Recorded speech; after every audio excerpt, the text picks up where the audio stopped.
குரூப்பை ஃபாலோ பண்ணுங்கள். இந்த டிஸ்பிளேல தெரிகிற அந்த மொபைல் நம்பருக்கு, வாட்ஸ்அப் நம்பருக்கு, ஹாய் ஐ ஆம் விருச்சகம் அந்த மாதிரி ஏதாவது ஒரு மெசேஜ் போடுங்க. உங்களோட வாட்ஸ்அப் குரூப்பில் ஆட் பண்ணிக்கோங்க. கால்லாம் பண்ணாதீங்க. அது வெறும் மெசேஜுக்கான ஒரு குரூப் தான். உங்களுக்கு விருச்சிகம் ராசி பற்றின ஏதாவது ஒரு தெளிவு வேண்டும், குழப்பமான மனநிலையில் இருக்கிறீங்க அப்படின்னு சொன்னால் இந்த குரூப்பை ஃபாலோ பண்ணுங்கள். இப்போ இருக்கிறது வந்து ஒரு கஷ்டமான காலம். இதன் பிறகு ஜூனில் வந்து மிகப்பெரிய ஒரு அற்புதமான ஒரு காலம் தான். 9ஆம் இடத்துல விருச்சிகம் ராசிக்கு குரு வந்து பயிற்சி ஆகிறாரு. ரொம்ப ரொம்ப ரொம்ப ரொம்ப ஒரு இம்பார்ட்டண்ட்டான ஒரு காலம். இது திரும்பவும் கிடைக்கப்பெறாத ஒரு காலம். ஏன் அப்படி சொல்கிறேன்னா, இதற்கு முன்னாடி 12 ஆண்டுகளுக்கு முன்னாடி நடந்த ஒரு விஷயத்தை நான் உங்களுக்கு நினைவு கூறேன். சரியா 12 ஆண்டுகளுக்கு முன்பு இதே மாதிரி விருச்சிகம் ராசியில் 9ஆம் இடத்தில் குரு வந்தார் இல்லையா? ஆக்சுவலாக அது என்ன டைம் அப்படின்னா 2013. அந்த 2013 மே மாதத்துல இருந்து 2014 ஜூன் மாதம் வரைக்கும் ரொம்ப பெரிய ஒரு அற்புதமான ஒரு காலகட்டமாக இருந்துச்சு. எல்லா விருச்சிக ராசிக்காரங்களும் அந்த டைம்ல ஒரு பெரிய மகிழ்ச்சியான ஒரு காலகட்டத்தில் இருந்திருப்பாங்க. கண்டிப்பாக இருந்திருப்பாங்க. ரொம்ப மகிழ்ச்சியான ஒரு காலகட்டம். அந்த டயத்தில் பார்த்தீங்க அப்படின்னா நினச்சது வந்து அவங்களுக்கு கையில் வந்து கிடைச்சிருக்கும். அதாவது அந்த டைம் வந்து அவங்களுக்கு தேடி வந்த ஒரு சிலரை மிஸ் பண்ணதை நினச்சி பிறகு பல ஆண்டுகள் வந்து கஷ்டப்பட்டிருப்பாங்க. நினச்சி அந்த டைமில் அவங்களுக்கு கிடைச்ச ஆப்பர்ச்சுனிட்டி, வேலை வாய்ப்பை மிஸ் பண்ணதை நினச்சி பிறகு பல ஆண்டுகள் வந்து அதை நினச்சி வருத்தப்பட்டிருப்பாங்க. ஆக்சுவலாக அந்த காலத்தில் வந்து ஒரு பெரிய வாய்ப்புகள் கிடைச்சிருக்கும். அதுவும் அந்த டயத்தில் புதன் திசையில் இருந்து ஒரு விருச்சிகம் ராசிக்காரங்க இருந்திருந்தாங்க அப்படின்னு சொன்னால் அவங்களுக்கு சந்தோஷத்துக்கு பஞ்சமே இருந்திருக்காது. அமோகமாக இருந்திருப்பாங்க. இப்போ தசைகள் வருது இல்லையா, அதை நான் சொல்கிறேன். புதன் தசை காலத்தில் விருச்சிகம் ராசிக்காரங்க 2013 மே மாதத்தில் இருந்திருந்தாங்கன்னா அவங்களுக்கு தெரிஞ்சிருக்கும் எவ்வளவு மகிழ்ச்சியான ஒரு காலம். அதே மாதிரியான ஒரு டர்ன் கண்டிப்பாக வந்து இப்போது 2026 ஜூன் மாதத்துல இருந்து வரப்போகுது. அந்த ஒரு வருஷம், இந்த ஒரு வருஷம் வந்து வாழ்க்கையில் கிடைக்கப்பெறாது. ஏன் அப்படி சொல்கிறேன்னா, ஆக்சுவலாக 2013 இதுக்கு முன்னாடி நடந்த பொழுது இதே மாதிரி 9ஆம் இடத்துல குரு வந்த பொழுது அவங்களுக்கு வந்து 7.5 சனி இருந்தது. அப்படி 7.5 சனி இருந்தும் கூட மகிழ்ச்சியான ஒரு காலகட்டத்தில் இருந்ததா நிறைய பேர் வந்து சொல்லியிருந்தாங்க. ஆனால் இப்பொழுது உங்களுக்கு 7.5 சனியுமே கிடையாது. அப்போ இரட்டிப்பு சந்தோஷம், இரட்டிப்பு மகிழ்ச்சி, காரியங்கள் எதை கையில் எடுத்தாலும் அது நடக்கும். உங்களுக்கு சொசைட்டியில் மதிப்பு உயரும். உங்களுக்கு வந்து சொசைட்டியில் சில அவமானங்கள் ஏற்பட்டுச்சு இல்லையா, அந்த இடங்கள்லாம் மறைஞ்சி சொசைட்டியில் உங்களுக்கான ஒரு மதிப்பு உயரக்கூடிய ஒரு காலகட்டம். ஒரு தொழில் தொடங்குறீங்கன்னா தொட்டதெல்லாம் தொடங்கும். மண்ணை தொட்டால் பொன்னாகும் ஒரு காலகட்டம். உண்மையாகவே அடித்து சொல்கிறேன், இந்த ஓராண்டு காலம் வாழ்க்கையில் கிடைக்கப்பெறாது.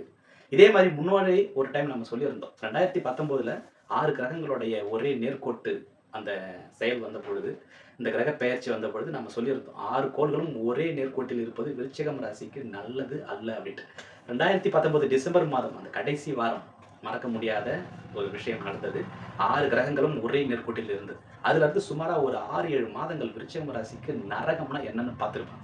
2019 டிசம்பர், 2020 ஜனவரி, பிப்ரவரி, மார்ச், ஏப்ரல், மே, ஜூன் இந்த டயத்தில் பார்த்தீங்க அப்படின்னு சொன்னால் ஒரு நரகத்தை பார்த்துட்டு வந்ததா நிறைய பேர் வந்து சொன்னாங்க. ஆக்சுவலாக கஷ்டமான காலமும் வரும், அதே டயத்தில் மகிழ்ச்சியான காலமும் வரும். உங்களுக்கு கையில் வந்து உங்களுக்கு வாய்ப்புகள் கிடைக்கக்கூடிய காலமும் வரும். இதை பயன்படுத்துறதும் பயன்படுத்தாததும் உங்கள் கையில் தான் இருக்குது. ஆக்சுவலாக உண்மையாகவே இந்த 2026 ஜூன் மாதத்திலிருந்து 2027 ஜூலை மாதம் வரைக்கும் ஒரு அமோகமான காலகட்டம். உங்களுடைய வாழ்க்கை லைஃப் ஹிஸ்ட்ரியில் நீங்கள் தேடினாலும் கிடைக்காத ஒரு காலகட்டம். இந்த மாதிரி ஒரு காலகட்டம் 2013 வந்தது, திரும்பியும் வருது. அப்போ சனி நடந்தது, சனி பயிற்சி நடந்தது, 7 சனி விரைய சனியாக இருந்தது. அந்த டயத்திலேயே நீங்கள் அவ்வளோ உச்சக்கட்ட சந்தோஷத்துக்கு போனீங்க அப்படின்னு சொன்னால் கண்டிப்பாக இந்த டைம் அதை விட இரட்டிப்பாக இருக்கும். அதுவும் புதன் தசை வர்றவங்க எழுதி வச்சுக்கோங்க. உங்களை விட அதிர்ஷ்டசாலி இந்த உலகத்தில் வேறு யாரும் இருந்துக்க மாட்டாங்க. ஆனால் இந்த டயத்தை நீங்கள் மிஸ் பண்ணிட்டீங்கன்னா, இந்த டைமில் கிடைச்ச ஆப்பர்ச்சுனிட்டி, லவ் இல்லை தொழில் இல்லை பணம் சம்மந்தப்பட்ட விஷயம் எதையாக இருந்தாலும் மிஸ் பண்ணிட்டீங்கன்னா இதை நினச்சி பல ஆண்டுகள் வருத்தப்படுவீங்க. இந்த டைமில் யூஸ் பண்ணிக்கோங்க. இந்த மாதிரி ஒரு காலகட்டம் விருச்சிக ராசிக்கு கண்டிப்பாக வராது. கஷ்டமான காலத்தையும் சொல்லிட்டேன், நல்ல காலத்தையும் சொல்லிட்டேன். ஆக்சுவலாக எவ்வளவோ பேர் வந்து பெயர்ச்சி பலன்கள் வந்து சொல்கிறாங்க, சிலர் மாத பலன்கள் சொல்கிறாங்க. நானும் பார்த்துக்கிட்டு தான் இருக்கேன். விருச்சிகம் ராசிக்கு ரொம்ப நல்லா இருக்குது, நீங்கள் தொட்டதெல்லாம் தொடங்க போகுது, சுக்கிரன் வந்து உச்சம், இந்த கோள்கள் இப்படி இருக்குது, அப்படி இப்படின்னு நிறையா சொல்கிறாங்க. ஆனால் தற்பொழுது நிலவரம் அந்த அளவுக்கு சரியாக இல்லை. இதுதான் உண்மை. என்ன அப்படின்னு சொன்னால், அஷ்டமஸ்தானத்தில் உங்களுக்கு குரு இருக்கிறதால இப்பொழுது எந்த ஒரு காரியத்தை தொட்டாலும் அது துலங்காது, விளங்காது. எந்த ஒரு காரியத்தை நீங்கள் கையில் எடுத்தாலும் அது தடை தான் வரும். பண வரவு வரவே வராது. எந்த ஒரு விஷயத்தை நீங்கள் நோக்கி பயணித்தாலும் அது ஒரு பெரிய தடங்கள் வரும், ஒரு பெரிய அப்டேக்கள் வரும், ஒரு தடைகள் கண்டிப்பாக இருக்கும். இந்த நிலை மே மாதம் கண்டிப்பாக நீடிக்கும். அதனால் இந்த 2 மாதங்கள் ஏப்ரல், மே ரொம்ப கடினமான ஒரு காலமாக தான் இருக்கும். மார்ச் ஆல்சோ, மார்ச்சும் ரொம்ப ஒரு கடினமான ஒரு காலம் தான். இந்த மாதங்களை கடந்த பிறகு ஜூன் மாதம் 2ஆம் தேதி தான் உங்களுக்கு குரு பெயர்ச்சி நடக்குது. அதுதான் வந்து 9ஆம் இடத்துல குருவர். அதன் பிறகு தான் நல்ல காலம் அப்படின்றது ஆரம்பிக்குது. மற்ற ஜோதிடர்கள் சொல்கிற மாதிரி நானும் மார்ச் மாத பலன்கள் சொல்கிறாங்க பார்க்குறேன், ஏப்ரல் மாத பலன்கள் சொல்கிறாங்க பார்க்குறேன். எல்லாருமே என்ன அடிச்சு விட்றாங்கன்னா அமோகமாக இருக்குது, அப்படி இருக்குது, இப்படி இருக்குது. எப்படியுமே கிடையாது. ஏன்னா குரு தான் வந்து விருச்சிகம் ராசிக்கு ஒரு பக்கபலமான ஒரு கிரகம். குரு சரியான இடத்துல இல்லன்னு சொன்னா, விருச்சிகம் ராசியில எந்த ஒரு நல்ல காரியமுமே நடக்காது. சனி வந்து எப்படி வேணா இருக்கலாம். ஒண்ணும் பிரச்சனை கிடையாது. விருச்சிகம் ராசிய பொறுத்தவரைக்கும். குரு வந்து நல்ல இடத்துல தான் இருக்கணும். நீங்க வேணா நல்லா யோசிச்சு பாருங்க. 7:30 சனி இருந்த பொழுது இருந்த கஷ்டத்த விட, இப்ப இந்த பிப்ரவரி, மார்ச், ஏப்ரல் இந்த டைம்ல நீங்க பார்த்தீங்கன்னா, பயங்கரமான ஒரு கொடூரமான ஒரு கஷ்டத்த அனுபவிச்சுட்டு இருப்பீங்க. அத வந்து யாராலயுமே மறுக்க முடியாது. ஏன் சனி தான் வந்து உங்களுக்கு பஞ்சமஸ்தானத்துல இருக்கு இல்லையா? 4ஆம் இடத்துல இருந்து மாறிடுச்சு இல்லையா? ஏன் நல்லது நடக்க வேண்டியது தானே? நடக்க வாய்ப்பே இல்ல. ஏன்னா, உங்களுக்கு வந்து ஒரு உதவி பண்ணக்கூடிய ஒரு ஆள் குரு தான். இப்போ உதாரணத்துக்கு சொல்லணும் அப்படின்னு சொன்னா, உங்களுடைய நட்பு வட்டத்துல, இல்ல உங்களுடைய சொந்தக்காரங்கள்ல உங்களுக்கு வந்து நெருங்கிய ஒருத்தர் வந்து உதவி பண்ணிட்டே இருக்காருன்னு வச்சுக்கோங்க.